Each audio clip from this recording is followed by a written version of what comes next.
ज्यावेळी तो आला इथे ना तेव्हा मला वाटलं काय तो ठीक आहे म्हणजे ट्रॅव्हल्सवाला आहे त्याप्रमाणे आपल्याला हे करेल म्हणजे त्याने असं नाही केलं की म्हणजे आमच्या घरात आणि आपल्या म्हणजे कुटुंबातलाच कोणतरी आहे आणि ते आपली व्यवस्था करतोय असं म्हणजे त्याला आम्ही फरका वगैरे का मानलाय तो आपण येतो जेवण प्रत्येकाने प्रत्येकाची काळजी घेतली उतरताना चढताना कुठे नाही आम्हाला जर उशीर होत असेल तर आमच्यासाठी तो धावत होता काही नाही ट्रेनमध्ये सुद्धा प्रत्येकाची कम्फर्ट लेवल वगैरे सीट ऍडजस्ट करून दिली आणि म्हणजे त्याची तक्रार करायला असं काही हेच नाही आणि या ट्रॅव्हल्समध्ये अजूनही ज्यांना जर असेल सिनियर सिटीजनना जर जायचं असेल या ट्रेनमध्ये आम्ही ज्यावेळी मंदिरात एका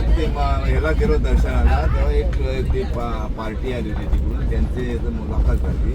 त्याने पण सांगितलं म्हणजे आम्ही एवढी रक्कम दिली पण म्हणजे आम्हाला देव दर्शनासाठी पण आम्हाला ते नाही लाईनीत उभा 20,000 रुपये त्यांनी चार्ज केला. हा